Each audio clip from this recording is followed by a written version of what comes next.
रुसली कुंकू हसलं मालिकेच्या आजच्या भागामध्ये आपण पाहणार आहोत की आता मात्र कृष्णा जी आहे ती दार वाजवत असते. कोणीतरी दार उघडा उघडा अशी सतत विनंती करत असते.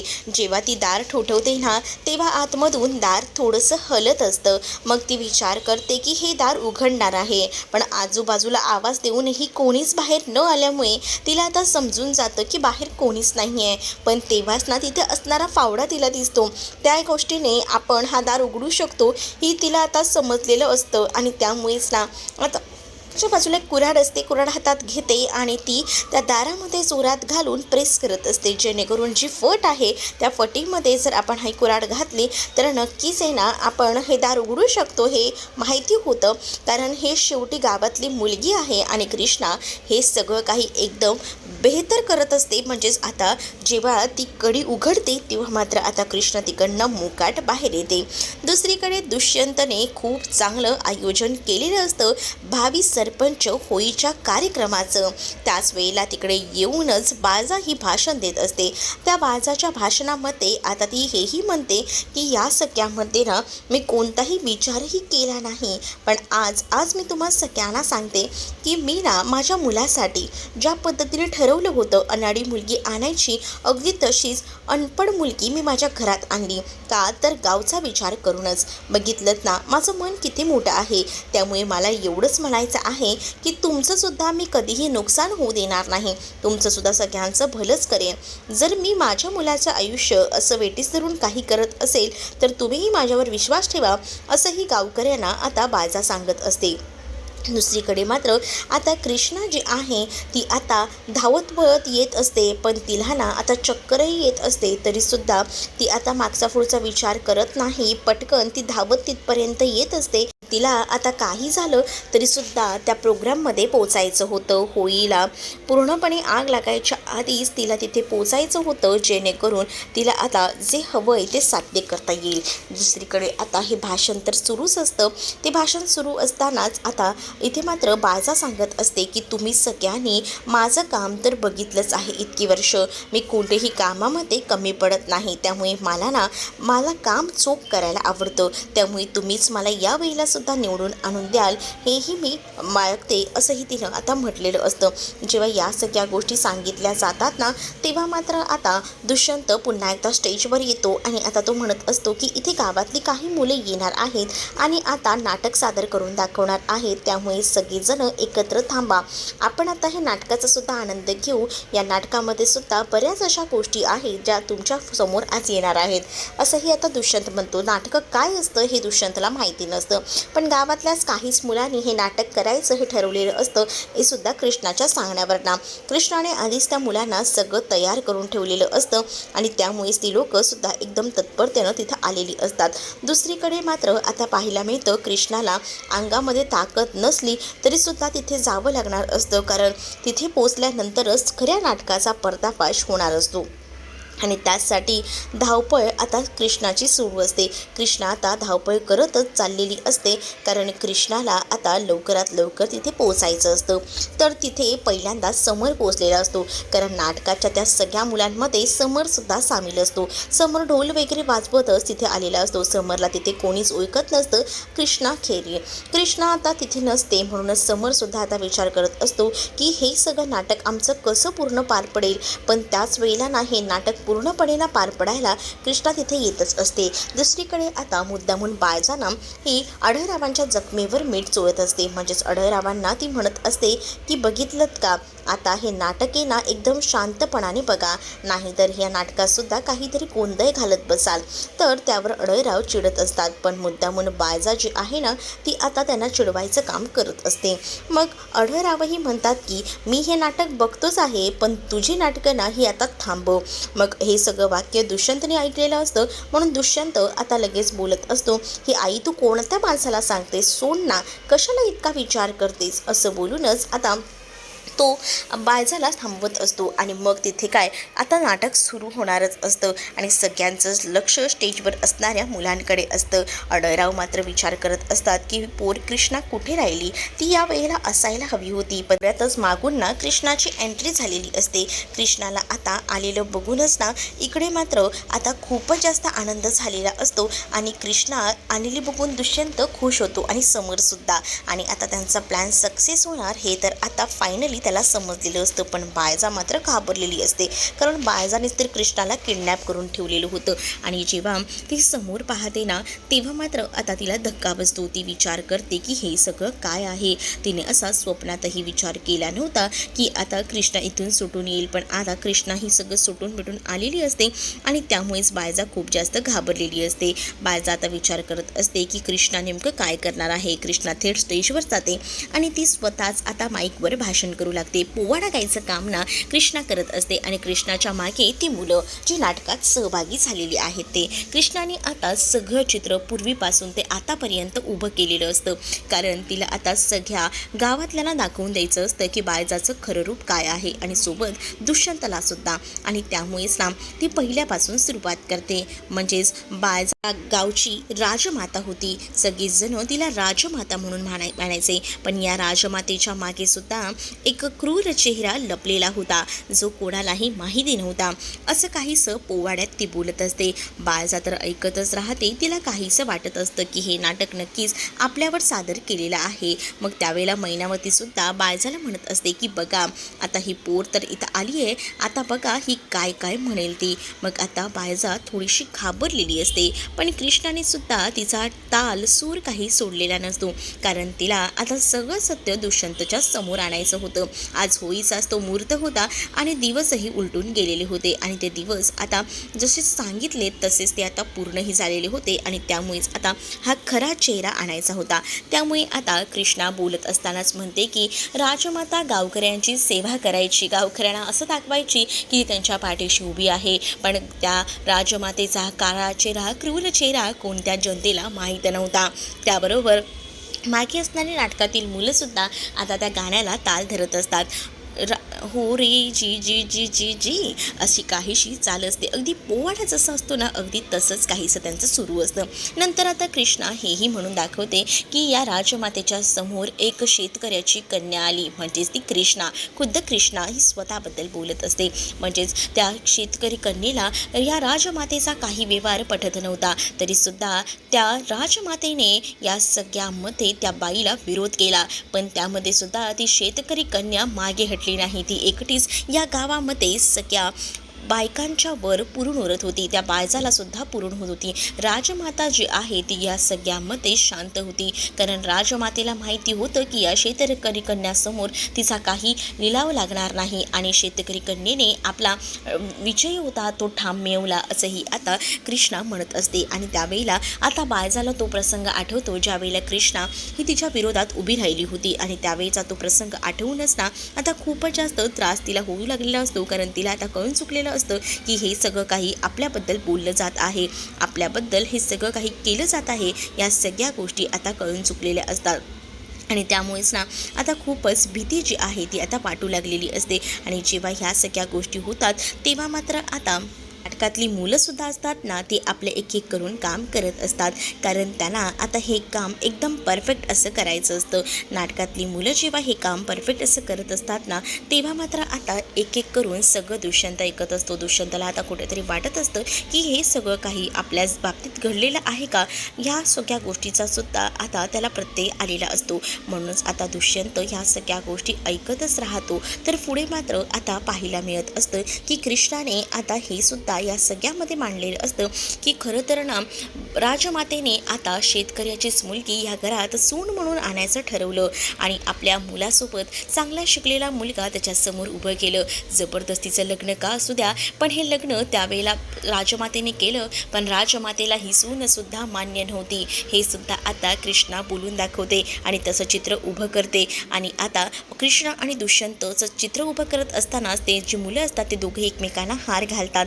त्या त्याच वेळेला आता ती म्हणत असते की राजमातेला जेव्हा कळलं होतं की हे सगळं घडलं आहे, त्यावेळेला आता त्या राजमातेने ह्या दोघांनाही वेगळं करण्याचा सुद्धा प्रयत्न केला. एक सर्प आणला होता आणि तो सर्प या मुलाच्या अंगावर टाकला होता आणि या सगळ्याचा दोष त्या राणीला दिला होता.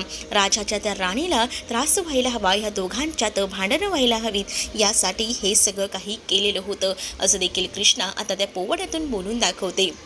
आणि त्याच वेळेला इथे मात्र कृष्णा हे सगळं बोलत असते तेव्हा मात्र आता सगळीच जण ही गोष्ट ऐकतच राहतात आणि त्यांनासुद्धा या सगळ्याचा धक्का बसलेला असतो. बाळजाला आता कळून चुकलेलं होतं की हे सगळं काही आपल्या बाबतीतच आहे, आपल्या बाबतीतच हे सगळं काही बोललं जात आहे आणि त्यामुळेच ना आता बाळजा शांत असते. पण त्याच वेळेला जयकांत आणि त्याचसोबत सगळेजण आता घाबरलेले असतात. काय करावं आणि काय नाही हे मात्र आता सुचतच नसतं. चंतला कळत असतं की हे सगळं नाटक आपल्याबद्दल आणि आपल्या आईबद्दल आहे आणि तो सुद्धा बिथरलेला असतो, कारण कृष्णाकडनं त्याला ही अपेक्षा नव्हती. पण हे नाटक सादर होत होतं म्हणून तो सुद्धा मध्ये आता काहीच बोलत नव्हता, तो शांत होता. परंतु कृष्णाने ते नाटक असं बेहतर सादर केलेलं असतं ना, एकदम भारीमध्ये, की त्या नाटकामध्ये जे जे काही प्रयोग घडत होते ते सगळे कृष्णा दुष्यंत बाळजाच्या आयुष्यात घडलेले सगळे जशा तसे ते प्रयोग तिने मांडलेले होते. आणि त्यामध्ये तिने हा सुद्धा विषय मांडलेला होता की जेव्हा दुष्यंतला सर्पाने दंश केला होता तेव्हा त्या सगळ्याचे कृष्णावर आले होते आणि हा सगळा प्रसंग आठवू लागतो. आणि जेव्हा हे सगळं आठवतं तेव्हा मात्र आता खूपच जास्त त्रास जो आहे तो मात्र इथे दुष्यंतला होत असतो, कारण दुष्यंतला तो सगळा क्षण आठवतो की कसं काय काय घडलं होतं. आणि त्याच वेळेला कृष्णाने त्यावेळेला जीव वाचवायचा तर दुष्यंतचा प्रयत्न केला होता, पण त्यावेळेला जेव्हा समोरचा व्यक्ती आला होता तेव्हा त्याने सरळ सांगितलेलं होतं की हे सगळं मला कृष्णानं करायला सांगितलेलं होतं बाळजाच्या सांगण्यावरनं, पण तो खरं तर होता बाळजाचा माणूसच. आता कृष्णा ह्या नाटकामध्ये हे सुद्धा सगळ्यांसमोर आणत असते. दुष्यंतचा राग दिवसेंदिवस वाढतच चाललेला असतो. जे जसं जसं नाटक सादर होत असतं तसं तसं त्याचा राग अनावर होत असतो आणि त्याच्या रागाची लिमिट क्रॉस होत असते. पण तरीसुद्धा तो शांत असतो. तो आता बघत असतो की हे नेमकं काय काय चाललेलं आहे ते. आणि त्याच वेळेला समोर जे चित्र बघतो तेव्हा मात्र आता त्याला हे आठवतं की खरंच हे सगळा प्रसंग आपल्या आयुष्यात सुद्धा झाला होता. आपणही हे सगळं काही बघितलेलं होतं, म्हणजेच आपणही अनुभवलं होतं की आपल्याला जेव्हा सर्पदंश झाला होता तेव्हा आपण कृष्णाला ओरडलो होतो, कृष्णाला जाब विचारला होता. हा क्षण त्याच्या डोळ्यासमोरून येतो. आणि त्याच वेळेला आता कृष्णा म्हणते की राजमाता एवढ्यावरच थांबली नाही, राजमाताला नवरा बायकोमध्ये भांडण लावायची होती. तिला या सगळ्यामध्ये फक्त स्वतःचं सुख दिसत होतं, पण या सगळ्यावरच राजमाता थांबली नाही तर राजमातेने आता अजून एक मोठं काम केलं. राजमाताने राजाच्या राणीलाच ऐन रात्रीत गायब केलं आणि एका खड्ड्यात जाऊन पुरलं. आणि तरीसुद्धा राजा होता राणीच्या प्रेमात आणि त्याने काही झालं तरीसुद्धा राणीचा जीव कोणत्याही परिस्थितीत वाचवला. आता अक्षरशः बाळजाच उभी केलेली असते समोर. बाळजाला बघूनच आता मात्र समजून गेलेलं असतं इथे की हे सगळं नाटक हे बाळजाच्याच बद्दल आहे, या घरातल्याच बद्दल आहे. आणि त्यामुळे आता बाळजा संतापलेली असते. कृष्णा मात्र हे सगळं वर्णन करून जेव्हा सांगत असते तेव्हा तिच्यासोबत घडलेला लेटेस्टचा प्रसंग ती आठवू लागलेली असते आणि तिने ह्या सगळ्या गोष्टी सांगितलेल्या असतात. आणि म्हणजेच तिला असं सांगायचं असतं की मला पुरलं गेलेलं होतं आणि त्या ह्याच्यामध्ये सुद्धा बाळजाचाच हात होता. तुम्हा लोकांना जरी माहिती नसेल तरीसुद्धा या सगळ्या गोष्टी आता दुष्यंतला सुद्धा आठवत असतात. दुष्यंतला आता जेव्हा कृष्णा आतमध्ये जमिनीत गाडली गेलेली होती आणि त्याने तिला बाहेर काढलेलं होतं, तो प्रसंग सगळा काही आता दुष्यंतला आठवतो. त्याच्या नजरेसमोरून तो प्रसंग जात असतो. म्हणजे या सगळ्यामध्ये कृष्णाला हेच करायचं असतं की बाळजाने आतापर्यंत जी जी काही पापं केलेली आहेत ती सगळी दुष्यंतच्या समोर या नाटकाच्या रूपात आणायची असतात. पण आता बाळजा भयंकर चिडलेली असते. आता कृष्णा पुढे म्हणत असते की ह्या सगळ्यात एवढंच राहिलं नाही तर या नाटकामध्ये अजून एक राजमातेने केलं. राजमातेला राजा राणीला एकत्र आणू द्यायचं नव्हतं म्हणून राजमातेने आता या सगळ्यामध्ये एक सवतही आणली आणि सवत आणून स्वतःच घरात उभी केली आणि नंतर स्वतः मात्र नामानिराई झाली. मग आता तो पूजाचा प्रसंग, जसं पूजाला बाळजानं घरी आणलं होतं आणि बाळजा जेव्हा त्या पूजाला घरी घेऊन आली होती तेव्हा तिनेच हे सगळं नाटक करायला सांगितलं होतं. आणि हा सगळा प्रसंग आता पुन्हा एकदा इथे कृष्णा उभी करते आणि कृष्णा जेव्हा हा प्रसंग उभा करते तेव्हा आता दुष्यंतला हे सगळं काही आठवतं आणि दुष्यंत या सगळ्याचा विचार करू लागतो. दुष्यंत आता पूजाला घरी आणलेलं हे सगळं काही आठवतं आणि तो म्हणत असतो की हे सगळं काही माझ्याच बाबतीत झालेलं तर प्रकरण आहे. आता कृष्णाकडे तो व्हिडिओही असतो जो की व्हिडिओ दुष्यंतला तिला दाखवायचा असतो आणि त्यामुळेच तिने आता हा प्रसंग एकदम हुबेहूब तयार केलेला असतो. जेव्हा हा प्रसंग ती उभा करते ना तेव्हा मात्र जयकांतही घाबरलेला असतो. जयकांतलाही डाऊट येत असतो की नक्कीच ना काहीतरी गडबड आहे. आता हे सगळं काही ती पोरगी करून दाखवते याचा अर्थ हिच्याकडे काहीतरी पुरावे असणार आहेत. त्याशिवाय ही पोरगी एवढं सगळं करून दाखवणार नाही हेही आता माहिती झालेलं असतं.